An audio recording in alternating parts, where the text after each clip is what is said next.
Our next speaker is Meera Bhatt. The title of her speech is Kiss the Frogs. Kiss the Frogs, Meera Bhatt.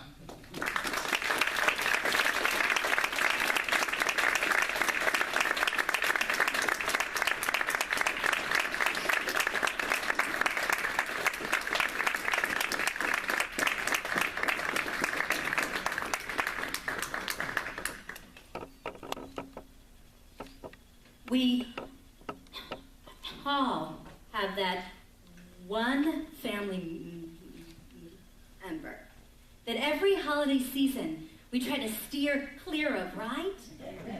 I have a slew of South Indian aunties and uncles who every holiday season swarm around me and say, "Arey, I don't understand, huh?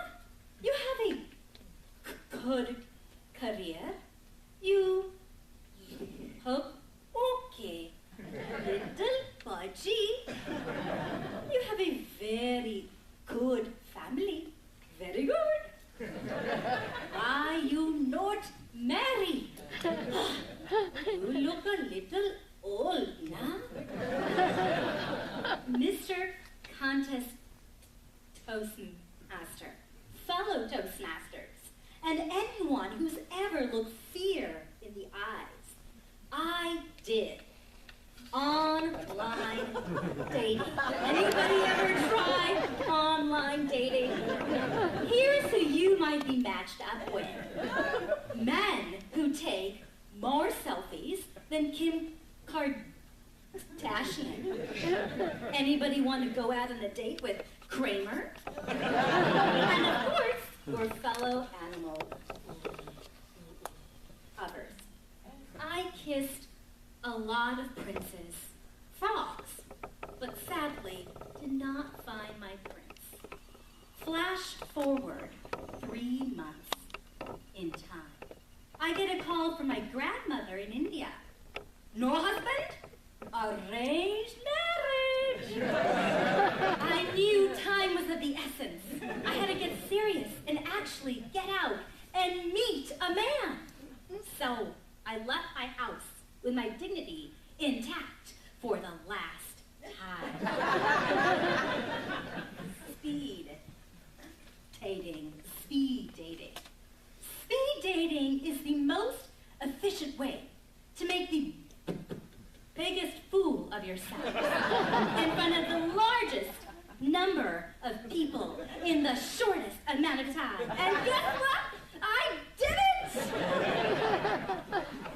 Speed dating, 30 seconds for introductions and 30 seconds to answer a scary question like, what's your vision for your life? Here's how it works. You're seated in the chair like prey, encircled by angry, scary vultures. Introductions, that's easy. We're all toasties, right?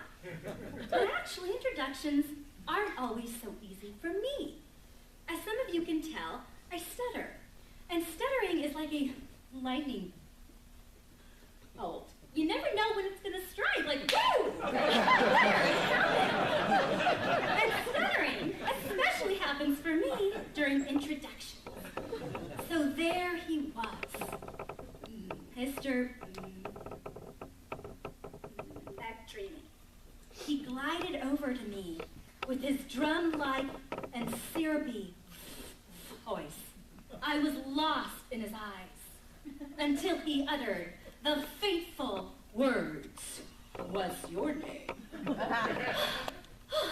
I started doing the spinning rooster. That's what my speech therapist said I looked like whenever I stuttered, trying to get the word out. And it didn't work. Ooh, tick-tock, tick-tock. My heart was beating, and still, my name, forget it. My name is Sarah. He followed up. "So Sarah, what's your vision for your life?" "My life? Right now, it's to get through this evening with a name card." But I thought, there's still hope.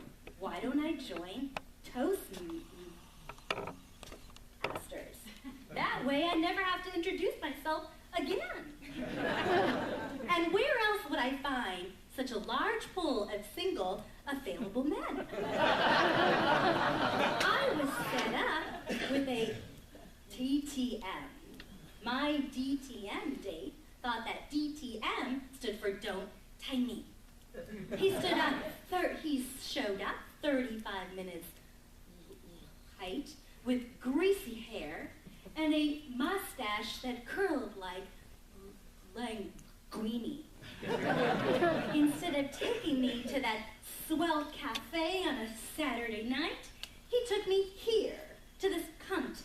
And out there, he tried to recruit me to be sergeant at arms. I awed my way out of that one. At the end of the night, I thought he was gonna come in close for a kiss.